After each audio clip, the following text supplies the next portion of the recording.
Bapak ujiannya beda, saya ujiannya beda. Ujian Ustaz Somad sekarang popularitas. Kemana-mana mesti pakai masker. Kalau enggak semua minta foto. Saya kalau naik pesawat pilotnya minta foto, saya nggak terlalu risau. Pramugarinya minta foto juga. Ini yang saya payah, nggak susah sedikit. Pede sekali dia ngomong begitu.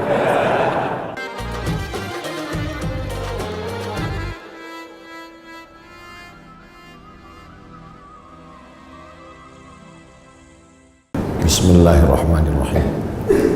Assalamualaikum warahmatullahi wabarakatuh.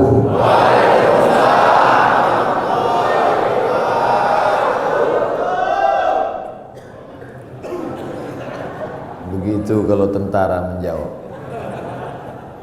Alhamdulillah wassalatu wassalamu ala Rasulillah wa ala alihi wa sahbihi wa man da'a bi da'watihi wastanna bi sunnatihi ila yaumi liqa'i rabbih. Rabbi shrah li sadri wa yassir li amri wahlul 'uqdatam min lisani yafqahu qawli. Saya berceramah di tengah TNI, tentara ini rasanya sudah sering. Perasaannya ngeri-ngeri sedap. Dulu diundang oleh Komandan Korem Wirabima Riau Pekanbaru, dan biasanya mudah diingat karena mereka buat sesuatu yang khas. Itu teringat terus karena saya disuruh ceramah di atas mobil seumur-umur. Jadi ada sesuatu yang membuat kita teringat. Berganti waktu itu Pak Nurendi, berganti komandan yang baru, itu teringat juga karena unik juga yang dia buat. Tiba-tiba datang ke rumah saya seorang tentara, Pak Dewa namanya. Pulang saya diberitahu tadi ada tentara datang. Saya tanya ngapain? Ngambil baju. Kenapa baju saya diambil? Ini ada apa-apanya ini? Rupanya beberapa hari setelah itu dia kirim 5 baju supaya Ustaz Somad ceramah bajunya ganti-ganti. Teringat. Kemudian pula di beberapa tempat ceramah hampir dibatalkan, tidak boleh, tapi akhirnya jadi. Setelah saya telusuri, kenapa jadi? Karena Bapak Dandim berani bertanggung jawab kalau ada hal-hal nanti yang bisa membuat Ustadz ceramahnya tidak jadi. Jadi saya di kesempatan ini tak dapat disebut namanya satu persatu, ingin mengucapkan banyak terima kasih kepada TNI yang sudah memberikan kontribusi dalam bidang dakwah. Mereka tidak berceramah tapi memberikan jalan. Kata Nabi, man jahaza ghazian, siapa yang memberikan jalan untuk dakwah maka dia sama seperti orang yang berdakwah. Dan siapa yang paling mulia nanti di hadapan Allah belum tentu yang ceramah, boleh jadi kameramen. Karena mereka yang menshoot kemudian mengupload dan ditonton orang banyak. Oleh sebab itu siapa yang paling besar pahala jasanya di hadapan Allah? Mudah-mudahan kita semua nanti melihat amal kita di hadapan Allah, dan kita bersama di masjid ini, bersama di majelis duha ini, bersama di masjid Maulid Nabi Muhammad SAW, bersama pula kita nanti di surga Jannatul Firdaus. Kalau nanti Bapak Ibu mencari-cari kenapa Ustaz Abdul Somad tidak ketemu, tidak nampak di surga, cari di ruang VVIP. Kenapa Ustaz tiba-tiba ingat VVIP? Mengingat saudara-saudara yang di atas. Mereka ini ruang VVIP. Masya Allah, tabarakallah. Mengapa saya diundang dalam acara peresmian masjid? Memang itu doa saya selalu, dan saya sampaikan di beberapa ceramah. Tolong jangan undang saya peletakan batu pertama masjid, tapi undanglah saya pada acara peresmian peletakan keramik terakhir. Alhamdulillah doa itu dikabulkan Allah Subhanahu wa taala, dan yang mengundang saya Direktur Keuangan. Bangga kita. Tidak mungkin acara apapun terjadi kalau tidak ada izin dari keuangan. Semuanya bicara uang, materi, duit. Oleh sebab itu kebanggaan luar biasa. Dan ternyata Bapak Direktur Keuangan TNI, Bapak Brigjen TNI Temas, ujungnya titel saya lupa. Beliau tidak melupakan pendahulu beliau disebutkan yang ke-17, ke-18, ke-19, ke-20. Ini yang sekarang terjadi krisis di tengah masyarakat kita, melupakan orang masa lalu. Siapa yang melupakan sejarah, maka dia sudah kehilangan pondasi, rapuh. Ini bangunan tegak berdiri karena ada pondasi. Abu Bakar Siddiq tidak mau naik ke atas mimbar di lantai 3. Mimbar Nabi itu lantainya 3, 1, 2, 3. Abu Bakar kalau khutbah di lantai 2 saja, di tangga nomor 2. Ketika ditanya kenapa tidak mau, karena yang tegak di tempat 3 ini Nabi Muhammad SAW. Ketika Abu Bakar meninggal, naik Umar tidak mau di lantai tangga nomor 2, dia tegak di nomor 1, di bawah. Ketika ditanya kenapa, karena yang layak di sini hanya Abu Bakar, yang di sini adalah Nabi. Mereka dulu begitu, orang sekarang enggak.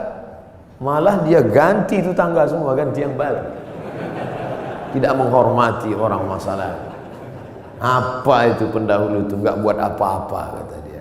Tapi hari ini saya sedang diajarkan, wahai Abdul Somad, hormati pendahulu, hormati orang masa lalu. Kalau bahasa Bung Karno-nya, jas merah. Jangan sekali-sekali melupakan sejarah.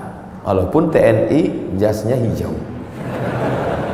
Oleh sebab itu maka kadang ada nasihat itu sesuatu yang diutarakan dengan lisan, lidah, kata-kata, tapi ada perbuatan, action.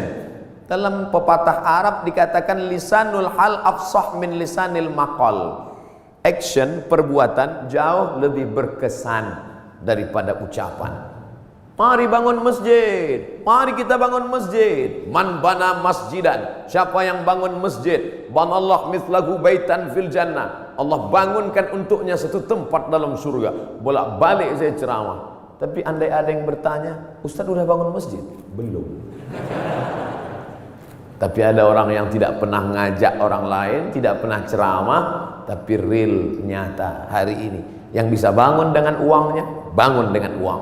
Tidak bisa bangun dengan uangnya, bangun dengan uang orang lain. Tapi dengan kekuasaan yang ada di tangan kita, mumpung tanda tangan masih berlaku, mumpung ada segenggam kekuasaan di ujung jari titipan Allah, pakai menolong agama Allah Subhanahu wa ta'ala. Itu selalu ceramah saya ulang-ulang, dan hari ini saya melihatnya real, nyata. Mudah-mudahan ini menjadi inspirasi bagi seluruh orang-orang yang diberikan Allah amanah jabatan dan kekuasaan. Selama saya memimpin harus ada satu masjid yang baru, harus ada satu masjid renovasi. Kadang saya pergi ke salah satu kantor-kantor tempat ceramah, megah, besar, hebat, acara convention hall. Ketika nanya, Pak mohon izin mau sholat ke masjid, kecil, karpet pun bau kepinding. Tapi di masjid direktur keuangan, Masya Allah, megah, mewah, memandang ke atas, rasa-rasa dekat ke langit, doa terkabul. Mampunya indah. Kadang di beberapa masjid saya hilang konsentrasi, kehilangan bahan. Kenapa? Semua ibu-ibu berkipas. Hari ini tak ada Adam, ayam, AC. Masya Allah, lihat. Dia sengaja di pintu AC itu dipasang ada tirai supaya menunjukkan dia hidup. Dipasang hidup. Di beberapa masjid ceramah juga saya banyak AC tapi nggak hidup. Ini hidup. Karpetnya luar biasa. Kemarin saya ceramah di salah satu provinsi, karpet tebal. Tapi sebelum naik ke atas, jamaah bisik, DKM, Dewan Kemakmuran Masjid. Ustaz, Bagus nggak karpetnya? Bagus, saya bilang. Tolong nanti penggalangan dana, masih hutang Ustaz. Tapi masjid kita tidak. Masya Allah, tabarakallah. Man bana masjidan, siapa yang bangun masjid, banallah mithlahu baitan fil jannah. Orang Islam mesti kaya, karena syarat booking tempat di surga bangun masjid. Jadi yang nggak bangun masjid Pak Ustaz, yang nggak punya jabatan, yang nggak punya harta, ya siap-siaplah di emperan kaki lima. Jangan sedih, karena pintu kebaikan bukan cuma hanya bangun masjid, ada pintu yang lain. Man shalla isnatai asyarata raka'ah, siapa yang sholat 12 rakaat fil yaumi wal lailah, sehari semalam, bunya lahu bihinna baitun fil jannah, dibangunkan juga satu tempat di surga. Artinya apa? Yang bisa bangun masjid dengan materi, uang, kaya, kekuasaan, silakan. Yang nggak bisa, makmurkan masjid dengan sholat sunat 12 rakaat. 2 rakaat sebelum subuh, 2 rakaat setelah zuhur, 4 rakaat sebelum zuhur, 2 rakaat setelah maghrib, 2 rakaat setelah isya. 12 rakaat. 2 rakaat sebelum subuh, 4 rakaat sebelum zuhur, 2 rakaat setelah zuhur, 2 rakaat setelah maghrib, 2 rakaat setelah isya. Salat sunat, simple, booking tempat. Bangun masjid sudah, salat sunatnya juga lancar, mantap. Sudahlah nggak bangun masjid, salat sunat pun enggak. Mau tinggal di mana? Masya Allah, tabarakallah. Ditunjukkan bahwa segenggam kekuasaan bisa dipakai untuk menolong agama Allah subhanahu wa ta'ala. Ustaz Samad, ajarkan kami, ceritakan kami tentang Nabi Muhammad supaya kami merasakan bagaimana dekatnya dengan Nabi. Bapak-bapak TNI, tidak perlu saya ceritakan bagaimana kehidupan Nabi, karena yang paling bisa merasakan rasanya, gimana kira-kira perasaan Nabi saat itu adalah bapak-bapak tentara. Kenapa begitu? Karena Nabi itu kehidupannya sebagai panglima perang, panglima tentara. Nabi jadi Nabi mendapat wahyu umur 40. Berdakwah di kota Makkah 13 tahun. 40 tambah 13, 53. Memimpin perang terbesar bernama Perang Uhud di tahun kedua. 40 tambah 13, 53. Tambah 2, 55. Nabi di usia 55 tahun, Perang Badar, naik kuda dari Madinah ke Badar, lokasi perang 150 km naik kuda. Tolong cari ustadz umat Nabi Muhammad yang umur 55 tahun naik kuda 150 km. Yang bisa melakukan itu hanya tentara, yang bisa merasakan sport, yang bisa merasakan naik kuda. 1 jam naik kuda sama dengan 1000 kali push up. Jadi kalau 150 km ditempuh Nabi usia 55, berarti 3000 kali push up. Siapa yang bisa melakukan itu? Saya nggak bisa. Saya ceramahnya aja mungkin bisa ikut Nabi, khutbahnya mungkin, tapi untuk melakukan seperti yang dilakukan Nabi Muhammad SAW, orang yang amat sangat sehat. Nabi umur 55 tahun memimpin perang 150 km, naik kuda 3000 kali push up menurut ilmu kesehatan. Hari ini apa yang dilakukan umat Muhammad umur 55 tahun? Membawa map ngurus pensiun. Jadi yang paling bisa merasakan itu adalah rasa sehatnya, rasa fit fisiknya, rasa kekuatannya. Iyalah, dia kan Nabi, kami kan manusia biasa. Ayatnya sudah dibacakan tadi. Wa ma Muhammadun illa rasul. Muhammad bukan Tuhan, Muhammad bukan malaikat, dia hanya seorang rasul. Qad halat min qablihir rusul. Rasul-rasul sebelum dia meninggal. Adam, Idris, Nuh, Hud, Salih, Ilyas, Ilyasa, Zakaria, Musa, Ibrahim meninggal dunia. Satu diangkat, Isa alaihissalam akan diturunkan di akhir zaman untuk menegakkan agama Allah Subhanahu wa taala. Tapi yang jelas bahwa sebagian nabi itu meninggal, mati, dicabut Allah nyawanya. Dia manusia biasa. Allah tidak kirim malaikat. Seandainya Allah kirim malaikat ke atas dunia ini, orang akan berkata, yalah dia bisa buat gitu, dia kan malaikat. Tapi kita semua bisa berkata, dia manusia, saya manusia. Dia sehat, saya sehat. Mohon maaf Ustadz Somad, tadi saya terlambat menyambut selamat datang karena olahraga dulu. Begitu kata Bapak Direktur tadi. Dan di sini ada olahraga memanah, ada pula olahraga berkuda. Memanah, berkuda, persis seperti yang dipesankan. Alimu auladakum, ajarkan anak-anak kamu as-sibahah, berenang, ar-rimayah, memanah, warukubal khail, berkuda. Cuman yang saya heran, kenapa yang disebutkan cuman memanah dan berkuda? Berenangnya mana? Ternyata tentara tidak perlu disebut berenang, karena kalau tidak lulus berenang tak mungkin lulus jadi tentara. Memanah, tepat sasaran. Untuk apa lagi memanah? Kan sekarang sudah ada senjata.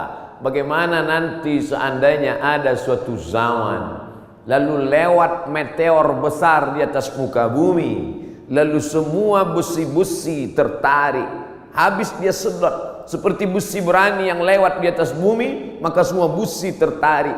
Apa lagi yang bisa kita pakai kecuali memanah? Sehebat-hebatnya penembak sniper, tak ada lagi peluru, tidak ada lagi senjata, yang ada hanya panah. Maka memanah hari ini adalah senjata masa depan. Rukubul khail, berenang, menunggang kuda. Ustadz Somad cuma ceramah aja. Emang Ustadz pernah naik kuda? Itu yang video dan gambarnya viral, saya naik kuda. Tapi yang megang 4 orang. Ustadz naik ke atas, naik, foto, turun lagi. Memanah juga. Hebat juga Ustadz Somad. Kemarin kami lihat video Ustadz memanah, tepat sasaran. Berapa anak panah tepat terus. Yang diupload yang tepat, yang melesat nggak diupload. Membangkitkan motivasi anak-anak muda kita, pemuda-pemuda kita yang masa darah bergejolak, hawa nafsu luar biasa. Kemana disalurkan ini? Kepada 3, berenang, memanah. Ustadz, kalau kami banyak berenang ini, apakah hawa nafsu kami ini akan turun? Saya bilang, kalau kamu berenang sampai ke tengah sungai, ke tengah laut, bukan cuma nafsunya hilang, kamu hilang sekalian. Artinya apa? Islam tidak membunuh hawa nafsu, tapi hawa nafsu disalurkan dalam bentuk olahraga. Jadi jangan bayangkan Nabi Muhammad itu hanya duduk berzikir, baca Quran, lalu ketika datang orang cerita mati. Bukan begitu Nabi itu. Nabi itu panglima perang, strateginya luar biasa. Saat perang Badar, Nabi pagi-pagi sudah datang ke lokasi perang. Akhirnya lokasi perang dikuasai Nabi dan musuh ketinggalan. Kenapa Nabi awal? Nabi awal datang menyusun pasukannya di tempat matahari terbit. Karena Nabi pasti duluan, karena sebelum azan subuh dia sudah tahajud. Badannya sehat, habis tahajud witir, habis itu sholat subuh, langsung dia susun barisan. Datang pasukan musuh, sudah kehabisan tempat, sudah di booking duluan. Nabi susun barisan di matahari terbit. 1-0 sudah kena. Kenapa? Karena kalau disusun pasukan di matahari terbit, maka mata musuh silau. Mata yang silau tidak nampak di mana anak panah, di mana tombak, di mana pedang. 1 sudah kalah. Lalu kemudian dari mana Nabi tahu jumlah pasukan? Tempat mereka berkemah, datang seorang sahabat. Ya Rasulullah, ya, apakah ada wahyu turun di mana kita berkemah malam ini? Tidak ada wahyu. Datang sahabat kasih pendapat. Saya ada pendapat ya Rasulullah. Apa pendapatmu? Kita akan berkemah di lokasi ini, tempat oase, tempat air di gurun. Karena dengan menguasai oase, musuh akan kehabisan air minum, karena mereka datang 500 km dari kota Makkah, Madinah, dan sampai di Badar. 2-0 musuh kalah sebelum perang. Apakah Nabi ketika itu datang anak buah sahabat, ya Rasulullah, ini saya ada ide kamu jangan pakai, saya cukup dari Jibril aja. Nabi sebagai pimpinan mendengar saran dari bawahan, padahal dia menerima wahyu dari Allah Subhanahu wa taala. Poin yang ketiga, Nabi SAW tahu berapa jumlah musuh. Hebatnya strategi intelijen Nabi. Bagaimana caranya? Ketika Nabi melihat ada seorang pasukan dari kafir Quraisy mengendap-endap, kata Nabi, tangkap dia. Tapi ditangkap bukan untuk disiksa. Kebetulan yang mereka tangkap ini adalah tukang masak yang mengambil air. Ditangkap, ditanya oleh Nabi, berapa jumlah pasukan kalian? Kata tukang masak, mana saya tahu, saya kan cuma masak. Masa pasukan itu kan yang tahu pimpinan. Nabi tanya, kamu kalau masak pagi siang berapa ekor kambing, berapa ekor onta? Dia sebutkan, makannya sekian seekor onta, masaknya hari ini sekian kambing. Dari jumlah makanan Nabi bisa tahu, kalau begini makanannya berarti pasukan kalian sekitar sekian dan kita akan susun. Nabi perang penuh dengan strategi. Jadi jangan bayangkan Nabi dengan sahabat itu perang bismillahirrahmanirrahim, la haula wala quwata illa billah. Al-haqqu bila nizam yaghlibuhul batil bin nizam. Kebenaran yang tidak dimanage dengan manajerial yang baik akan dikalahkan oleh kebatilan, tapi diatur dengan manajerial yang baik. Nabi strategi cari tempat, dia menang. Strategi awal susunan barisan, dia menang. Strategi berapa jumlah pasukan musuh, dia menang. Setelah siap strateginya, baru dia berdoa di tengah malam. Saat dia berdoa itu dari Isya sampai subuh, datang Abu Bakar tengah malam mendekati Nabi. Hasbuka ya Rasulullah, wahai Nabi Muhammad, cukuplah berdoa itu, berhenti, doamu pasti dikabulkan Allah. Tetap dia berdoa sampai subuh. Lengkap persiapan mental, spiritual, kecerdasan intelijensia otak, dengan kelembutan hati berdoa. Hari ini orang hanya berdoa tanpa berusaha, berusaha tanpa berdoa sombong, berdoa saja tanpa usaha pesong. Pesong bahasa Melayu gila. Kesiapan inilah yang agaknya dimatangkan. Alhamdulillah hadir juga bersama kita Bapak Direktur Bintal, hadir bersama kita. Bimbingan mental, spiritual ini harus terus dijaga. Ustaz Abdul Somad, di keuangan ini harus terus mentalnya dijaga. Kenapa begitu Pak? Tantangannya luar biasa. Tantangan apa? Duit. Kalau diawasi kamera CCTV, ada masanya kabelnya dimakan tikus. Kalau diawasi CCTV, ada kalanya pemadaman bergilir. Kalau diawasi atasan, atasan akan keluar kota.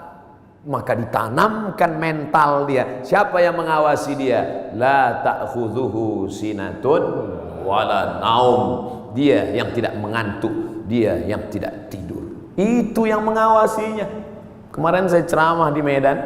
Pagi-pagi selesai ceramah di masjid, makan. Ustaz Somad, kenalkan, saya Fulan dari Kodam 1 Bukit Barisan. Masya Allah. Ya Pak, makan. Allahumma barik lana fima razaqtana wa qina adzabannar. Bapak enggak makan? Bapak enggak makan? Kenapa enggak makan? Puasa sunat, puasa. Astagfirullah. Yang ngajak puasa saya. Yang enggak puasa saya. Untungnya saya ada alasan.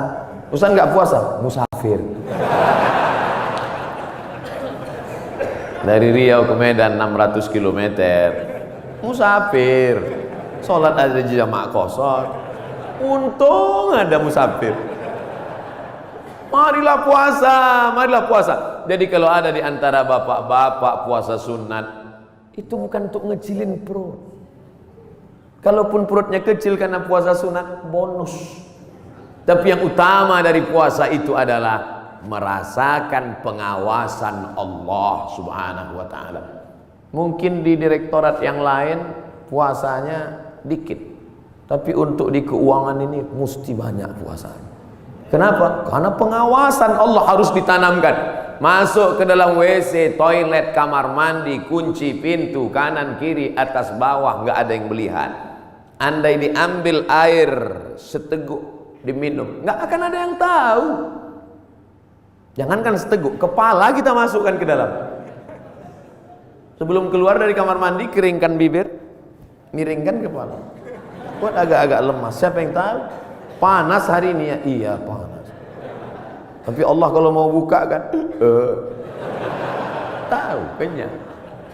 Yauma tublas sarair, sampai masanya dibukakan Allah segala rahasia.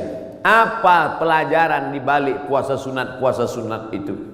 Kalau bukan menanamkan kehadiran Allah, keberadaan Allah, pengawasan malaikat. Untuk apa pengajian-pengajian itu? Kalau dengan pengajian datang rasa takut pada Allah, kalau dengan pengajian makin ngeri menghadapi mati, kalau dengan pengajian takut makan haram, lanjutkan pengajian. Tapi kalau dengan ngaji cuman hafal dalil, mendebat orang, nyalahkan orang, ganti pengajian yang baru. Ganti dengan pengajian yang membangkitkan semangat rasa takut kepada Allah. Angkat takbiratul ihram, pandang hanya tempat sujud saja. Allahu Akbar. Namanya takbiratul ihram. Ihram diambil dari kata haram, yang sebelumnya halal menjadi haram. Kepala-kepala kita, yang gatal kepala kita, yang menggarunya kita. Tapi ketika kita garu lebih dari 3 kali, haram, batal. Pada saat itu orang hanya melihat tempat sujud. Siapapun dia, di saat itu sholat kita sedang disadarkan bahwa kita sedang berada di depan Dia pencipta langit dan bumi. Kita serahkan semuanya kepada Dia. Inna sholati wa nusuki wa mahyaya wa mamati lillah. Sholat bukan gerakan, sholat bukan hanya ritual, sholat bukan bim salabim abrakadabra bacaan yang dihafal sampai kita pun tak ingat tahap yang kita baca. Satu hembusan nafas tuntas, iftitah, fatihah, ayat. Bahkan sekarang kalau ada orang sholatnya lama malah diajak, itu Syanu kok lama ya? Maklum, mu'alaf baru masuk Islam. Ente kok cepat? Udah lama, udah hafal Pak Ustaz. Padahal sholat adalah perenungan. Selain dari Allah kecil, Allahu Akbar. Jabatan ini kecil, tak ada apa-apanya. Kekuasaan ini kecil, tak ada apa-apanya. Yang besar hanya Engkau ya Allah. Kalau sudah mampu mengecilkan yang lain, membesarkan yang Allah, maka kalau dia hilang tidak akan terasa. Karena semuanya kecil. Banyak ibu-ibu yang sudah mampu membesarkan Allah sampai yang lain itu terasa kecil. Meninggal suaminya, slow aja deh. Ibu enggak nangis, kecil Pak Ustaz. Semuanya kecil. Ini hanya amanah Pak Ustaz. Ini hanya titipan Pak Ustaz. Kebetulan tercetus keluar dari mulut amanah. Masjid ini bernama Masjid Amanah. Lawan dari amanah, khianah. Amanah, khianah. Orang yang memegang amanah, al-amin. Orang yang mengkhianati amanah, al-khain. Ini namanya luar biasa, berat ini. Keluar dari amanah, khianah. Tidak bisa dibagi dua. Saya Pak Ustadz, kaki kanan saya memang amanah, tapi khianah sekali-sekali. Oh nggak bisa. Sifat orang munafik 3. Idza haddatsa kadzaba, kalau bicara dusta. Wa idza wa'ada akhlafa, kalau berjanji ingkar. Wa idza tumina, kalau dikasih amanah khana, berkhianat. Itu mengapa masjid ini diberi nama amanah. Maka sehari berapa kali masuk kemari? Subuh mungkin tidak. Subuh mungkin di Masjid Al-Ikhlas dekat rumah, mungkin di Masjid At-Taqwa dekat rumah. Tapi zuhur, asar. Tapi jangan gara-gara saya ucapkan ini lalu nanti takut sholat di sini. Kamu sholat di mana tadi? Masjid di luar aja lah. Kenapa enggak di amanah? Ngeri di situ. Ustaz Somad. Masya Allah. Hati terus dikonekkan, jiwa terus didekatkan. Kalau sampai jauh dia akan kering. Bahwa kita semuanya lahir membawa iman ya. Iman ini sudah kita bawa sebelum masuk ke rahim ibu kita. Inna ahadakum yujma'u khalquhu fi batni ummihi 40 yawman nutfah. Kamu diciptakan dalam perut ibumu 40 hari dalam bentuk sperma. Tsumma yakunu 'alaqatan, berubah 40 hari dalam bentuk darah. Tsumma yakunu mudghatan, berubah 40 hari dalam bentuk daging. 40 hari air, 40 hari darah, 40 hari daging, 120 hari datang malaikat membawa roh yang sudah ready. Belum ada kulit, belum ada kuku, belum ada bulu, belum ada darah, belum ada daging, belum dibawa malaikat. Kita sudah bersama berkumpul di alam roh. Dan Allah bertanya ketika itu, alastu bi rabbikum, bukankah aku Tuhan kamu? Kita semua menjawab, bala syahidna, engkau Tuhan kami. Cuman ketika sampai ke dunia dia lupa. Karena lupa itulah maka dia disebut manusia. Karena manusia diambil dari kata nasya, lupa. Apa yang disampaikan Ustaz Somad tadi? Aku lupa. Kenapa kau lupa? Karena manusia. Kalau ingat terus namanya bukan manusia. Apa namanya? Panasonic. Ini yang merekam ini nggak akan lupa, ingat terus. Jangankan bapak ibu yang dengar ceramah, saya yang ceramah aja lupa apa yang saya sampaikan. Tapi saya diingatkan. Yang mengingatkan saya siapa? Jamaah. Ustaz kan ngomong gini dulu. Masa iya saya ngomong gitu? Ini MP3-nya. Ini MP4-nya. Kamu dapat dari mana? Saya download Pak Ustaz. Di mana kamu download? Itu channel Ustaz Abdul Somad Official. Subscribe, like, and share. Jadi Masya Allah, internet ini luar biasa. Tadi bicara dengan Bapak Direktur Bintal, luar biasa merusak kepala anak-anak kita. Hancur kepala ini. Ustaz Abdul Somad, perhatikan ini gambar otak yang habis ditabrak truk, pecah, berderai. Yang ngundang saya ini psikolog, ibu-ibu. Ustaz, sebelum Ustaz ceramah coba lihat gambar ini, hancur berderai kepalanya. Yang ini Pak Ustaz, kepalanya utuh, sehat, tapi isinya hancur sama seperti ini. Kok bisa begitu? Karena website, karena internet. Tapi saya tidak bisa salahkan juga semua internet. Karena orang kenal saya dari internet. Mencaci maki saya juga di internet. Oleh sebab itu maka pisau internet bermata dua, satu ke atas, satu ke bawah. Dipotongkan ke ayam, bagus. Dipotongkan ke bebek, oke. Dipotongkan ke sapi, bisa jadi hewan kurban. Tapi kalau ke atas memotong leher dan urat nadi, dia bisa mati. Siapa yang bisa mengontrol sekarang? Kalau bukan iman dan takwa kepada Allah Subhanahu wa ta'ala.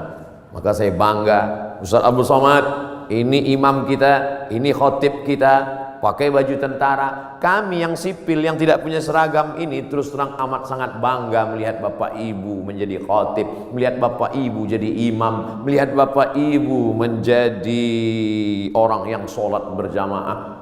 Dulu susah kalau mau menasihati orang, mari sholat, mari puasa, mari berjamaah. Sekarang saya tinggal simple aja ngasih tahu. Anak-anak SMA, anak-anak pesantren, lihat itu, bapak tentara sholat di masjid, bapak polisi pengajian. Ibu-ibu pun mudah sekarang nasihati anak-anaknya. Lihat tuh, pak polisi sholat di masjid, pak tentara sholat di masjid, angkatan udara sholat di masjid. Pistol mereka besi, bapakmu nggak punya pistol nggak sholat. Mudah memberikan motivasi, mudah memberikan semangat. Oleh sebab itu kebersamaan kita ini, apapun seragam yang kita pakai, itu hanyalah casing saja. Apapun jabatan kita, itu hanyalah jalan saja. Yang kita cari adalah keridhaan Allah Subhanahu wa ta'ala. Kalau berhasil kita melewati ujian-ujian seragam, ujian kekuasaan, ujian jabatan, ujian dunia, ujian popularitas ini sampai kepada puncaknya, maka insya Allah mati kita husnul khatimah. Tapi kalau gagal kita dengan ujian ini, Bapak ujiannya beda, saya ujiannya beda. Ujian Ustaz Somad sekarang popularitas, kemana-mana mesti pakai masker. Kalau enggak semua minta foto. Saya kalau naik pesawat, pilotnya minta foto, saya nggak terlalu risau. Pramugarinya minta foto juga. Ini yang saya payah, nggak susah sedikit. Pede sekali dia ngomong begitu. Bapak Ibu yang dimuliakan Allah Subhanahu wa ta'ala. Tapi saya yakin dan percaya dengan istiqomah melaksanakan ibadah ini, dengan senantiasa menempelkan kening ini ke lantai, kita sadar bahwa kita dari tanah dan akan kembali kepada tanah. Yang di badan ini pun dari tanah, dilihat warnanya warna tanah, dan akan mati dimakan cacing tanah. Saat diangkat tangan sadar tanah, diusapkan ke wajah bau tanah, dan kau akan mati dimakan cacing tanah. Abdul Somad yang diciptakan dari api, tolong angkat tangan. Berarti setan. Dia sendiri ngaku, khalaqtani min nar, aku dari api, wa khalaqtahu min tin, dia dari tanah. Ana khairum minhu, I'm better than him. Saya lebih mulia dari dia, saya lebih tinggi, saya lebih hebat, saya lebih agung. Kalau ada nanti orang berkata begitu, bisikkan saja, kau saudara setan. Oh, jangan ngomong gitu Pak Ustadz, terlalu kasar. Lembutkan sedikit. Saudara setan. Dengan sholat kita sedang disadarkan siapapun kita tempelkan 7 anggota badan kita ke lantai dari atas sampai ke bawah. Ujung kaki 2, ujung tangan 2, ujung lutut 2, 1 kening menempel ke lantai. Mentang-mentang orang hebat, kekuasaan tinggi, tak mau menempelkan ke lantai. Allahu Akbar, tempel ke tiang. Enggak sah sholat kecuali sakit, duduk di kursi. Kalau makhluk di bumi tidak lagi mau mendengar kata-katamu, siapapun tak lagi memperdulikanmu, berbisiklah ke tanah, makhluk-makhluk langit akan mengaminkan doa-doa. Bangun di tengah malam, mengadu kepada Allah.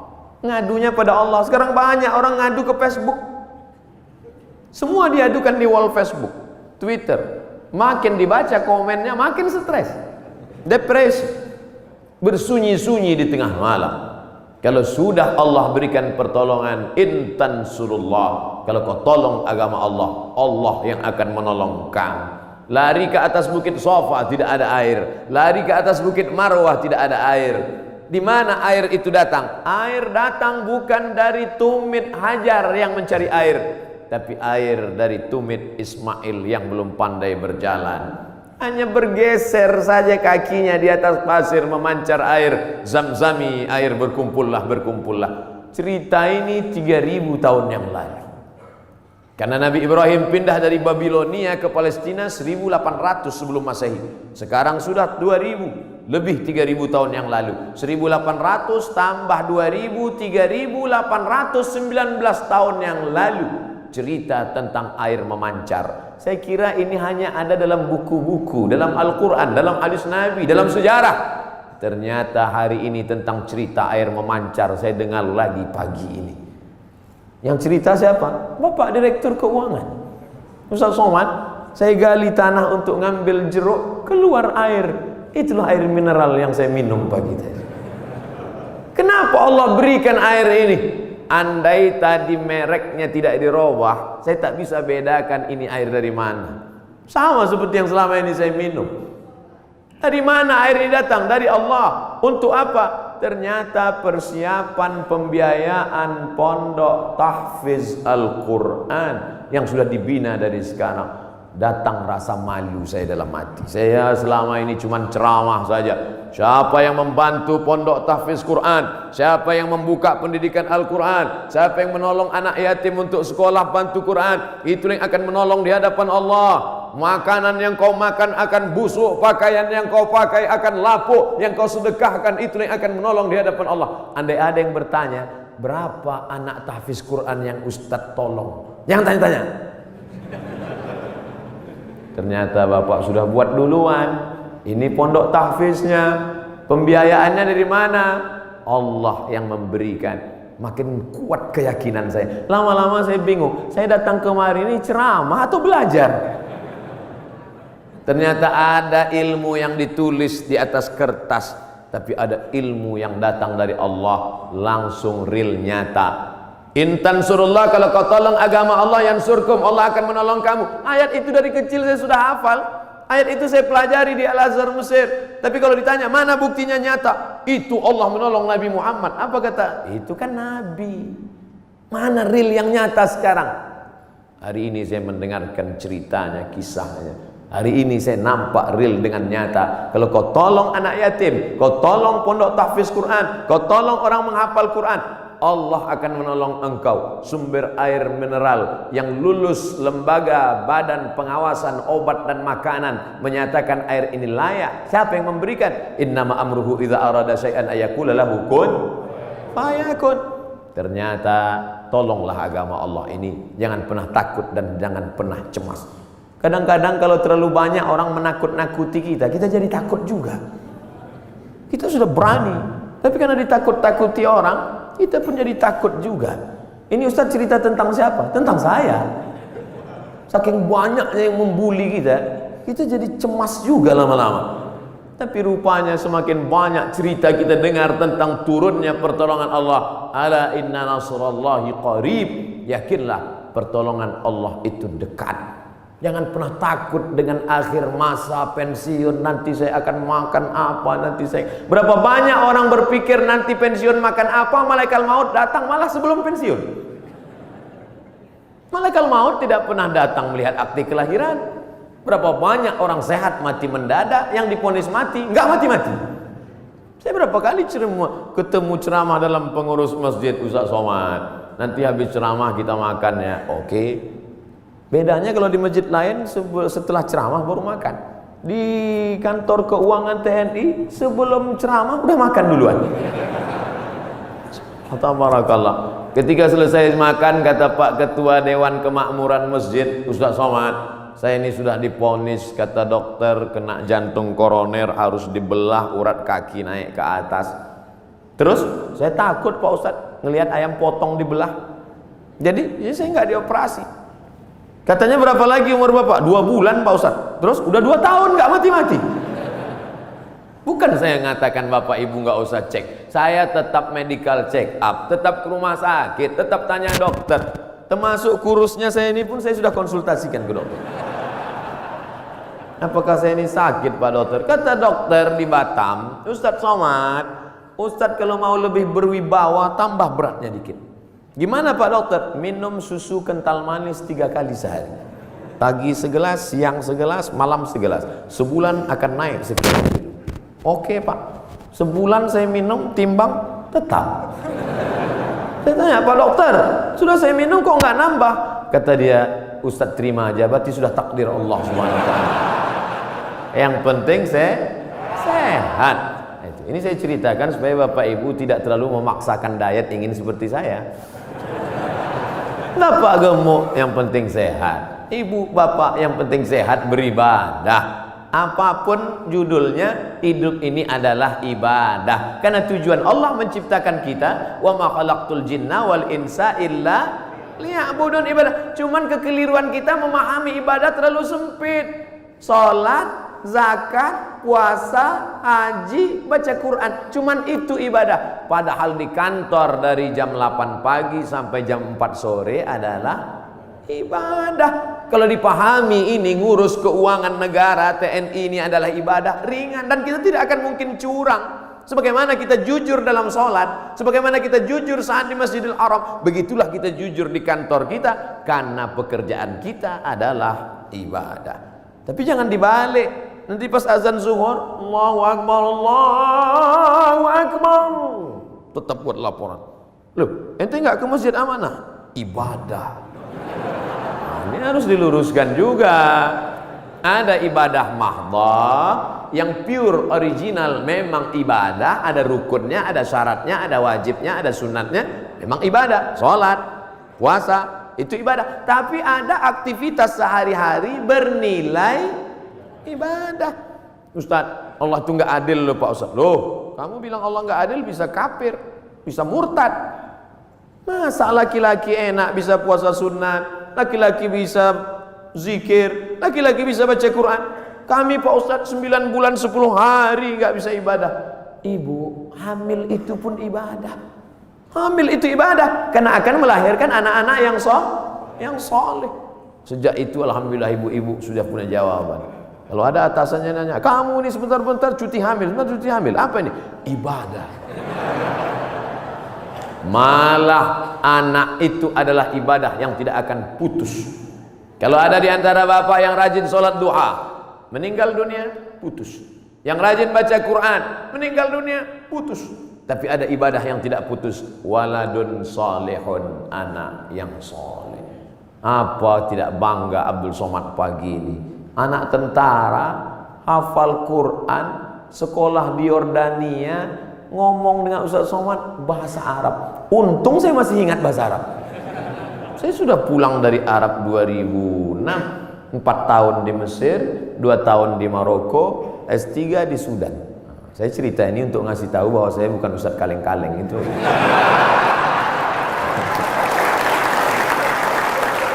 Kadang kalau ada orang cerita itu kita terlalu fokus pada kata-katanya. Sebetulnya di balik cerita itu yang penting, bukan kata-katanya itu. Perhatikan baik-baik.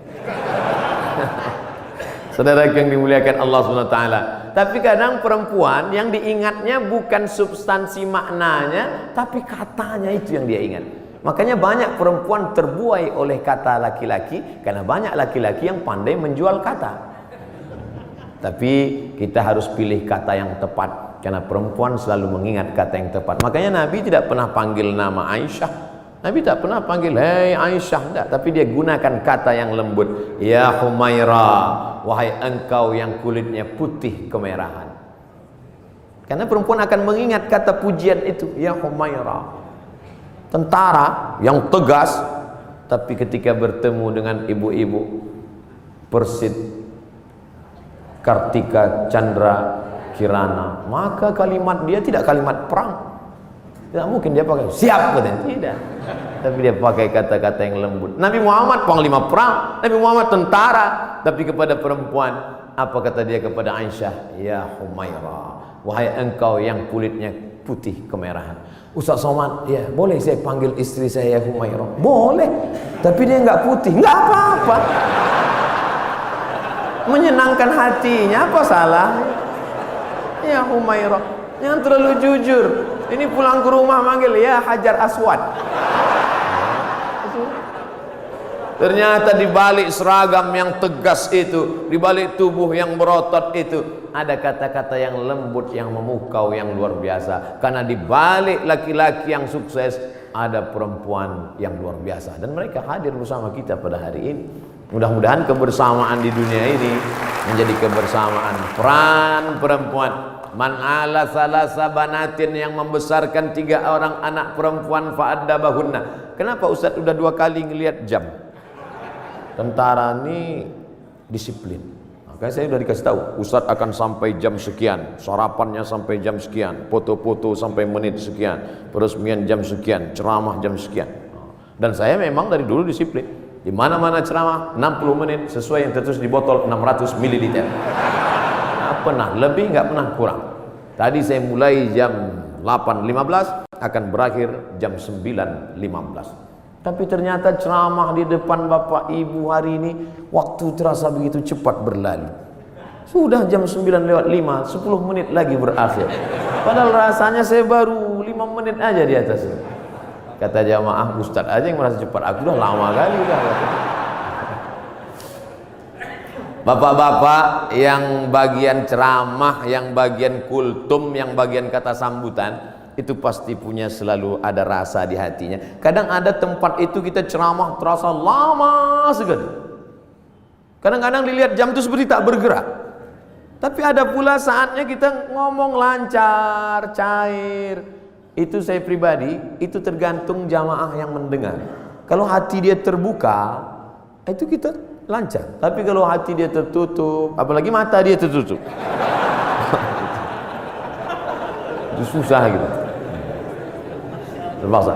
Saya terus terang Bapak Ibu, ceramah ini dari pulang Maroko 2008, sekarang 2019, 11 tahun sudah masuk kantor, keluar kantor, kantor dinas, kantor badan, kantor polisi, kantor tentara, dari mulai Polres, Polsek, Polda, jumpa Pak Kapolri, jumpa dari mulai kan, mulai Dandim, Danrem sampai jumpa semua. Macam-macam udah saya rasakan.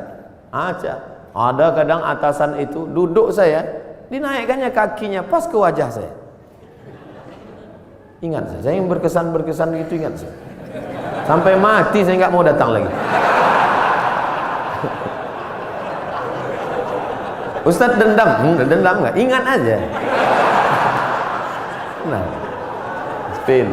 Pernah juga saya pas ceramah, saya sedang ceramah, mereka cekikikan di belakang, kiki. Lalu saya tutup aja, demikianlah tahu saya ini, saya pun pulang. Mereka nanya sampai ke parkir, kenapa Ustadz, ada apa? Saya bilang, la tu'alliqil jawahir fi a'naqil khanazir. Jangan gantungkan permata di leher babi. Karena babi tidak bisa membedakan mana pasir, mana permata, mana rambut, mana ijuk, mana rumput, mana ilalang, mana padi. Dia tak bisa bedakan. Tapi hari ini di depan bapak-bapak yang berseragam, jenderal-jenderal, bintang 1, luar biasa. Itu aja yang saya tahu bintang, yang lain saya tak tahu. Saya merasa dihormati, dimuliakan. ceramah saya didengar. Pernah juga saya ceramah di salah satu kantor, waduh, ramai, hebat. Begitu selesai ceramah, semuanya merebut absen. Rupanya di absen atas. Ketakutan. Tapi hari ini saya merasakan ada ketulusan. Mudah-mudahan amal kita ini karena Allah Subhanahu wa ta'ala. Dari bunyi aminnya bisa saya tangkap, memang betul. Jadi bahwa masjid ini sudah diresmikan, sudah dibuka, sudah dilaksanakan sholat berjamaah, nikmat terbesar.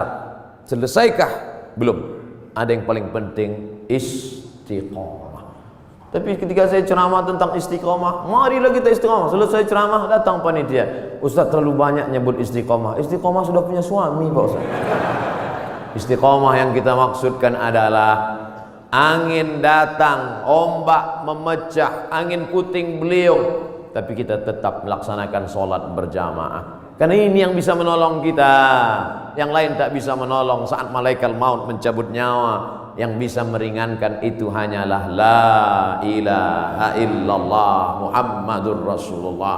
Yang belum membuat apa yang sudah dibuat, ini menjadi inspirasi. Mesti ada dalam hati berniat, kalau aku punya jabatan itu nanti, kalau aku punya harta itu nanti, kalau aku punya tanda tangan itu nanti, aku akan buat seperti ini. Jangan diucapkan, takut tergigit lidah, camkan dalam hati. Kalau nanti aku bisa begini, aku akan sekolahkan anak yatim.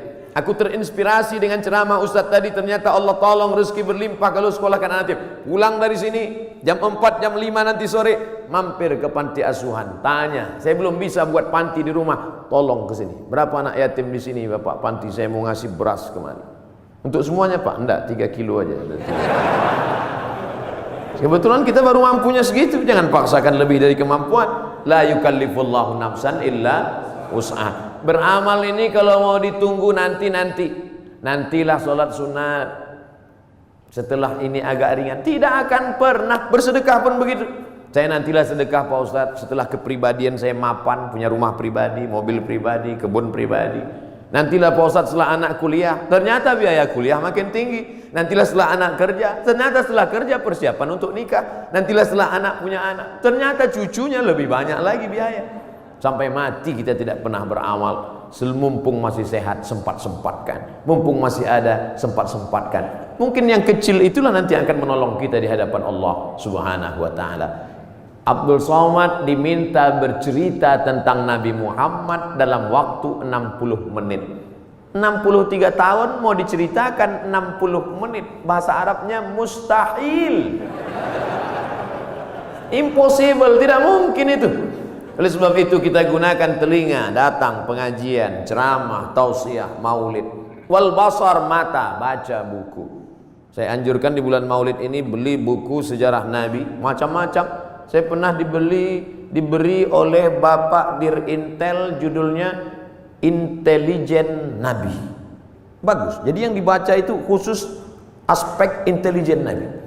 Saya pernah juga diberi buku, tapi untuk buku umum yang bahasanya simple, sederhana, judulnya Ar-Rahiq Al-Makhtum. Tidak diterjemahkan ke bahasa Indonesia judulnya. Memang itu judulnya, Ar-Rahiq Al-Makhtum, tapi isinya bahasa Indonesia. Ditulis oleh seorang pemenang Nobel Sejarah Islam Internasional dari India, namanya Syekh Safiur Rahman Al-Mubarak Furi. Dulu bukunya saya beli 44.000, soft copy, soft cover. Kalau harganya naik bukan tanggung jawab saya. Beli. Nanti kita mati, anak kita buka lemari, menangis dia melihat buku, ternyata papa meninggalkan buku tentang Nabi. Pertama dia nangis karena ada warisan tentang Nabi. Yang kedua dia nangis bukunya masih di sampul plastik. Tapi nggak apa-apa. Tanamkan cinta Nabi pada anak-anak kita, supaya sebesar apapun jasa kita, anak kita lebih hormat Nabi daripada kita. Kenalkan anak kita dengan Nabi. Tadi sebelum kemari saya ketemu dengan sahabat-sahabat dari artis. Kalian tidak bisa ceramah, buat film animasi, buat film cerita tentang Nabi. Nusa dan Rara, cerita tentang Nabi untuk anak-anak kita. Kan nggak mungkin anak-anak itu saya ceramah tentang Nabi. Kumpulkan anak 5 tahun, saya ceramah Assalamualaikum Rasulullah, nggak peduli mereka.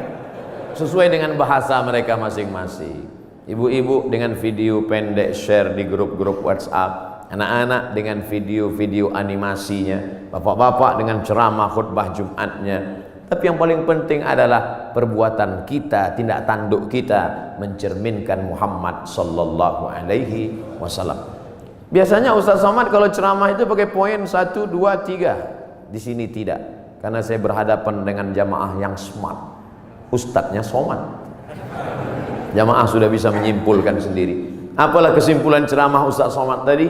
Kesimpulannya adalah hidup adalah ibadah. Maka setiap detak jantung, hembusan nafas, langkah kaki, ayunan tangan, bisikan telinga, kedipan mata, semuanya mesti bernilai ibadah. Kalau bergerak, geraknya adalah zikir. Kalau diam, diamnya adalah fikir. Berzikir dapat pahala, berpikir pun dapat pahala. Makanya kalau ada teman di sebelah dari tadi diam aja, berarti dia sedang berfikir. Sampai meleleh Pak Ustaz. Waktu-waktu kosong diisi dengan Allahumma salli ala sayyidina Muhammad wa ala ali sayyidina Muhammad. Allahumma salli ala sayyidina Muhammad wa ala ali Muhammad. Allahumma salli ala sayyidina Muhammad wa ala Muhammad. Ketika terjadi tsunami, dicarilah makam-makam yang tertimbun. Ada satu makam belum dikebumikan, jasad di balik-balik kayu batu ditemukan jasad seorang tentara masih berbaju seragam. Sudah seminggu jasadnya tidak busuk, utuh. Semua orang heran, dia bukan ustadz, bukan penghafal Quran, manusia biasa. Apa yang membuat jasadnya tidak busuk, harum semerbak? True story, kisah nyata. Dicari teman-temannya, apa yang membuat? Dia tidak pernah mau membicarakan aib orang lain. Setiap ada orang-orang cerita aib, dia pergi atau diam dan selalu berzikir. Allah jaga jasadnya dari cacing tanah, Allah jaga jasadnya dari bakteri sehingga tidak tercium bau aroma bangkai, karena dia selalu menjaga aib orang lain. Amal kecil, simple, sederhana yang disangka tidak apa-apa tapi ternyata besar di hadapan Allah Subhanahu wa taala. Sebelum kita berdoa, saya minta request satu doa. Dimanapun Bapak Ibu berada, doakan Abdul Somad supaya mati husnul khatimah. Jangan sekarang, kita masih ada jadwal banyak lagi. Tapi mati tidak bisa di request. Jangan pernah takut pada mati. Yang perlu kita khawatirkan apa bekal kita bawa menghadap mati, menghadap Allah Subhanahu wa taala. Di akhir majlis, majlis yang dihadiri malaikat, majlis yang dibanggakan Allah, majlis yang diaminkan oleh orang-orang soleh, mari kita berdoa. Mohon ampun banyak silap dan salah. Astaghfirullahalazim, astaghfirullahalazim, astaghfirullahalazim alladzi la ilaha illa huwal hayyul qayyum wa atubu ilaih. Ala hadhihi niyyah, untuk niat yang baik ini. Al-Fatihah. A'udzubillahi min